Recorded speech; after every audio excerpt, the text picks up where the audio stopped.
Bonjour et bienvenue à ce balado présenté par LexisNexis. Je suis Leila Msadek, membre de l'équipe LexisNexis. Ce balado contient des résumés de décisions récentes et significatives touchant des domaines de droit divers. Les décisions sont tirées des bulletins hebdomadaires jurisprudence en ligne, disponibles sur Lexis Advanced Quick Law pour les semaines du 4 et du 11 avril 2022. Nous débutons avec un jugement portant sur l'admissibilité en preuve de déclarations faites par l'accusé lors d'un interrogatoire policier. Il s'agit de R contre Sauvé, rendu le 31 janvier 2022 par le juge Richard Marleau de la Cour du Québec. Le tribunal doit statuer sur l'admissibilité d'une déclaration au policier de Sauvé, qui est accusé d'avoir commis une agression sexuelle. Certains des gestes rapprochés par la plaignante se seraient produits au bureau de Sauvé, un éducateur spécialisé. Au poste, Sauvé a été interrogé pendant plus de 7 heures.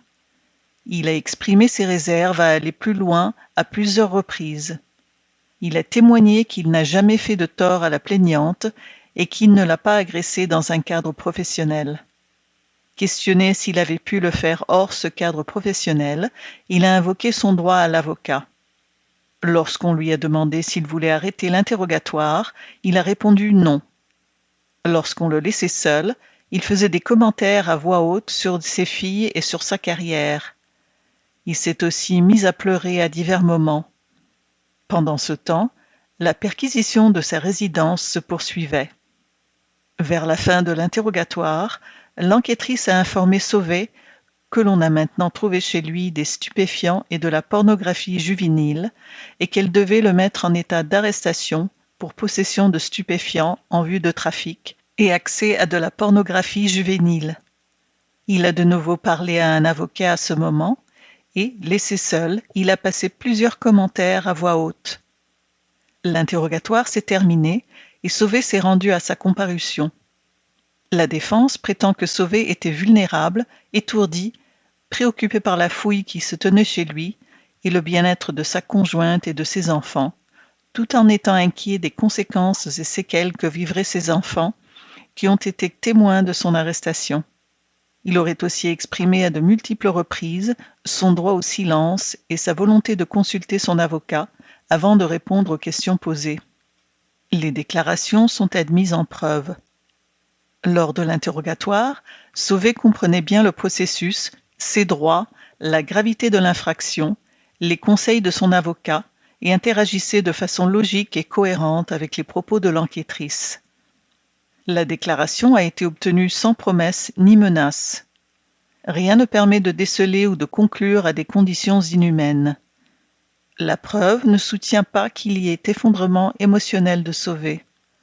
Il a démontré tout au long de l'interrogatoire qu'il était conscient des conseils reçus de son avocat quant au droit au silence et il l'a invoqué à maintes reprises.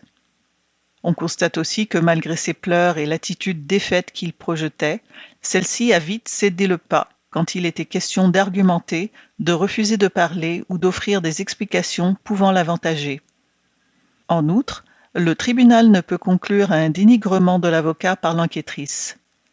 Une fois l'ensemble des circonstances prises en compte, conjuguées à l'ensemble du contenu des propos tenus par Sauvé, une seule conclusion s'impose. Le tout fait la démonstration qu'il savait quand se taire et invoquer son droit au silence, qu'il savait quand parler sans s'incriminer et qu'il savait quand parler pour s'innocenter. On ne retrouve ici aucun des facteurs pouvant miner la recevabilité de la déclaration. L'état du droit, une fois appliqué à ces circonstances, ne laisse pas de doute quant au caractère libre et volontaire des déclarations de Sauvé, tenues à tout moment durant l'interrogatoire. Le prochain jugement est en lien avec les exigences en matière de bilinguisme lors de la nomination des juges de la Cour du Québec. Il s'agit de Conseil de la magistrature contre ministre de la Justice du Québec, rendu le 2 février 2022 par le juge Christian Himer de la Cour supérieure du Québec.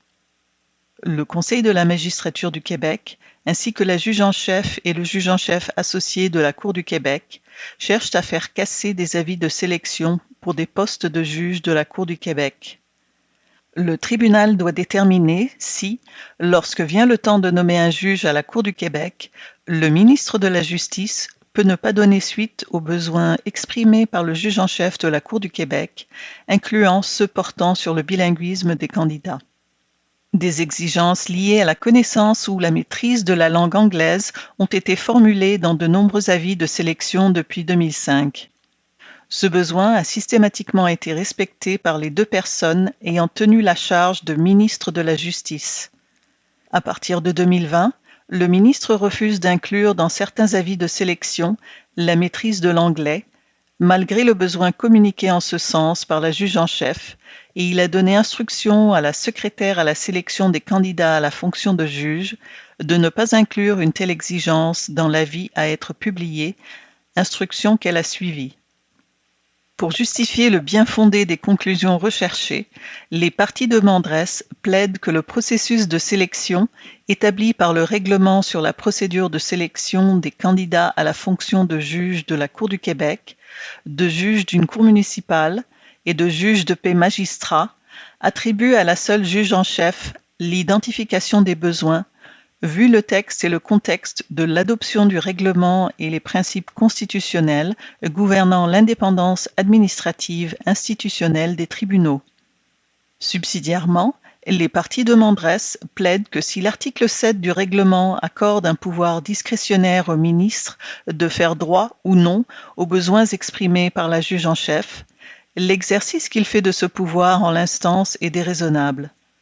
Le procureur général du Québec rétorque que le gouvernement, bras exécutif de l'État, a la prérogative de nommer les juges et que cette prérogative ne peut être restreinte que par un texte législatif clair. Or, rien dans la loi sur les tribunaux judiciaires et le règlement ne restreint selon lui ce pouvoir. La demande est accueillie en partie. Le ministre de la Justice ne détient aucun pouvoir discrétionnaire quant au contenu de l'avis de sélection à être publié. Son rôle se limite à demander à la secrétaire de lancer le concours. Il n'a aucun contrôle sur le secrétaire et ne peut lui dicter sa décision de ne pas inclure un besoin exprimé par la juge en chef. L'article 7 du règlement ne donne aucune place au ministre autre que celle de demander à la secrétaire d'ouvrir un concours. Il n'intervient donc pas dans la prise en compte des besoins exprimés par la juge, ni dans la détermination de ce que doit comprendre l'avis. C'est ce que le gouvernement a voulu, et il ne revient pas au tribunal de ne pas y donner suite. Rien de ce que le procureur général avance ne convainc le tribunal qu'une interprétation respectueuse du contexte global et de l'objectif et de la finalité de la loi sur les tribunaux judiciaires mène à la conclusion que ce doit être le ministre et non la juge en chef qui est chargé de faire part des besoins à la secrétaire. L'intervention du ministre de la Justice est ultra-vires et illégale et il y a donc lieu de casser les avis. La prochaine décision porte sur le droit à une indemnité d'assurance-vie souscrite dans un contexte d'affaires. Il s'agit de Charon contre Monténégro, rendu le 4 février 2022 par le juge Mark Phillips de la Cour supérieure du Québec. Par sa demande en jugement déclaratoire dirigée contre Monténégro, Charon demande d'être déclaré bénéficiaire de l'indemnité d'une assurance-vie souscrite par son conjoint Gingras, qui s'est enlevé la vie en mars 2017.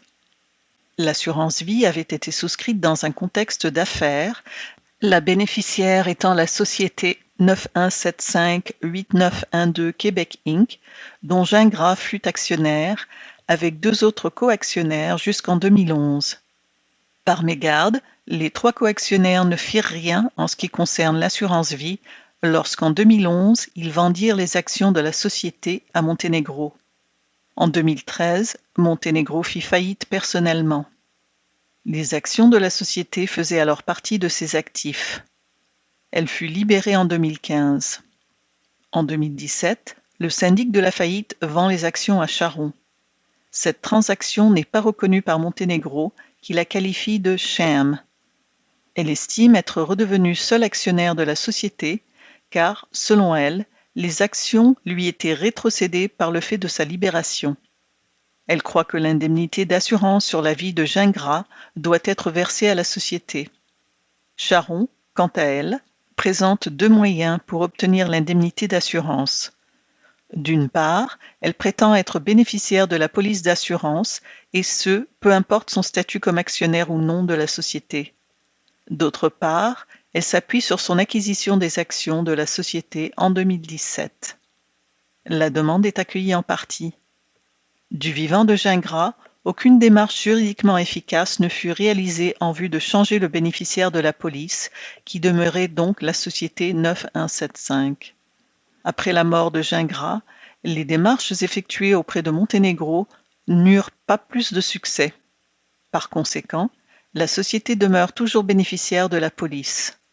C'est à tort que Charon plaide que la modification du titulaire et du bénéficiaire n'était qu'une formalité administrative. De plus, le fait que ce soit Gingras qui ait repris le paiement de la prime n'avait pas pour effet à lui seul de modifier le bénéficiaire. La conclusion visant à faire déclarer Charon bénéficiaire de la police est donc mal fondée.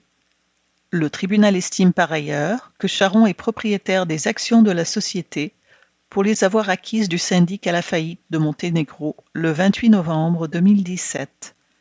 Les actions d'une compagnie détenue par un failli sont des biens, tout comme les droits qui y sont rattachés, et elles sont dévolues au syndic. Comme il n'y a eu aucun geste positif pour effectuer la rétrocession des actions au moment de la libération de Monténégro, il s'ensuit qu'il n'y en a pas eu. Pour attaquer la vente faite par le syndic, Monténégro devrait entreprendre dans un délai raisonnable le recours prévu à l'article 37 de la loi sur la faillite et l'insolvabilité, ce qu'elle n'a pas fait. Il s'ensuit que Charon doit être déclaré actionnaire unique de la société, et ce, depuis le 28 novembre 2017. Nous enchaînons avec une demande d'injonction interlocutoire visant la suspension de l'exigence de produire une preuve de vaccination pour entrer dans un établissement de soins. Il s'agit de Jeanne Oulias contre procureur général du Québec, rendu le 8 février 2022 par le juge Christian Brossard de la Cour supérieure du Québec. Les demandeurs, qui sont des proches aidants non vaccinés contre la COVID-19, contestent la disposition prévoyant qu'ils doivent produire une preuve de vaccination pour entrer dans des établissements où résident leurs proches. Ils demandent par voie d'injonction interlocutoire provisoire une suspension de la disposition en question. La demande est rejetée. Les demandeurs font la démonstration de questions sérieuses à débattre, nullement frivoles, requérant un examen plus en profondeur à une prochaine étape. Malgré que la demande introductive d'instance soulève des questions sérieuses au sujet des droits fondamentaux des bénéficiaires et que ceux-ci subissent au quotidien un préjudice tout aussi sérieux, dans bien des cas irrémédiables, le tribunal est dans l'impossibilité d'accorder sur une base provisoire ce que recherchent les demandeurs. Il se doit de laisser au gouvernement, à tout le moins à cette étape initiale de l'instance, la recherche d'un juste équilibre entre deux intérêts publics.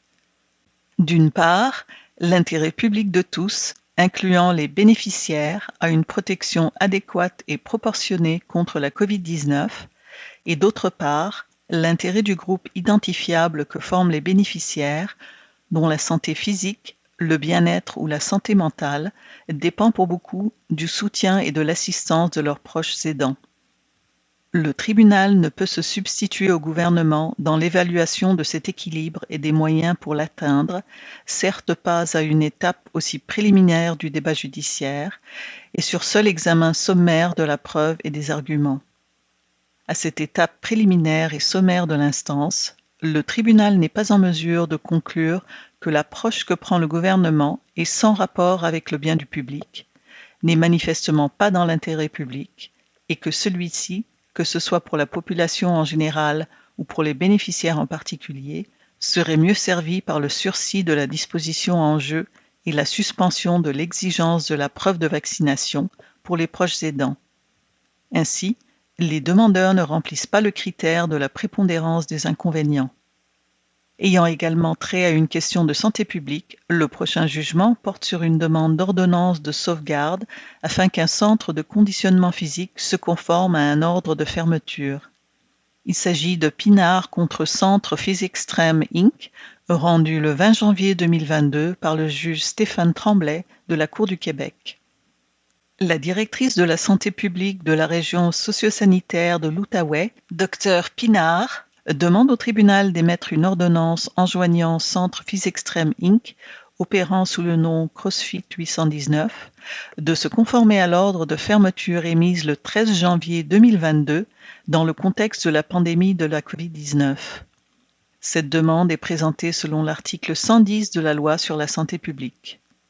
L'avocate de CrossFit demande le rapport de l'audition puisque la demande a été signifiée à Miller, le principal dirigeant de CrossFit, moins de 24 heures avant sa présentation. Elle indique que d'autres engagements professionnels l'empêchent de préparer adéquatement la contestation de sa cliente, mais surtout, sa cliente envisage la possibilité de contester la constitutionnalité de l'ordonnance de fermeture.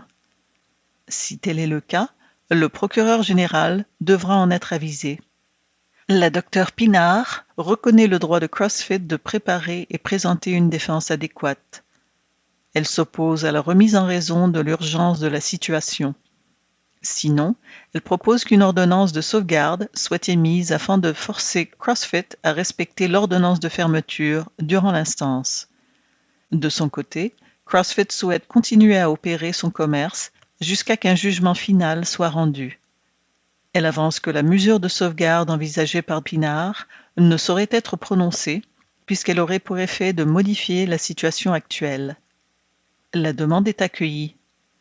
Il y a lieu d'accueillir la demande de remise de l'audition afin de donner l'opportunité à CrossFit de préparer une défense. D'autre part, l'arrêté ministériel prévoit la suspension des activités exercées dans les salles d'entraînement physique et CrossFit refuse de s'y conformer. De fait, elle agit comme si l'arrêté ministériel n'existait pas. Le critère de l'apparence de droit est amplement satisfait. La population de l'Outaouais subirait un préjudice irréparable si CrossFit était exempté de l'application des effets de l'arrêté ministériel et ceux de l'ordonnance de fermeture. Le poids des inconvénients, qui doit être analysé à l'aune de l'intérêt public, milite en faveur de l'émission d'une ordonnance de sauvegarde. En refusant de se conformer à l'ordonnance de fermeture qui lui a été signifiée le 13 janvier 2022, CrossFit 819 augmente le risque de propagation de la COVID-19, ce qui ne peut être toléré dans les circonstances. Le tribunal estime donc approprié de prononcer une mesure de sauvegarde ayant pour effet de forcer CrossFit à se conformer à l'ordonnance de fermeture. Continuons avec une décision traitant de droit de passage pour fonds enclavés. Il s'agit de 4356527 Canada Inc. contre Belle-Île, rendu le 4 février 2022 par le juge Pierre Dallaire de la Cour supérieure du Québec. 4356527 Canada Inc. allègue que sa propriété est enclavée, sans accès à un chemin public, et demande, sur la base des articles 987 et suivants du Code civil du Québec, que le tribunal lui reconnaisse un accès qui traverse les propriétés de Ronald, Sylvain et Bernard Belle-Île, qui contestent vivement cette demande.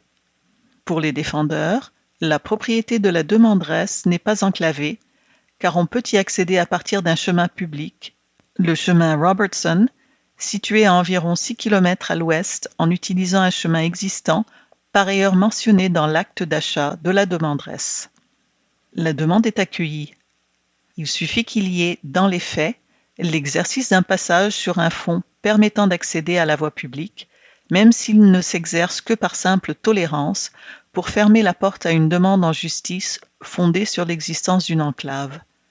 Toutefois, en l'espèce, l'ensemble de la preuve recueillie permet de conclure qu'il n'y a jamais eu, entre 2006 et 2021, d'utilisation digne de ce nom, de ce chemin par Spears, l'âme dirigeante de la demanderesse, ou ses clients.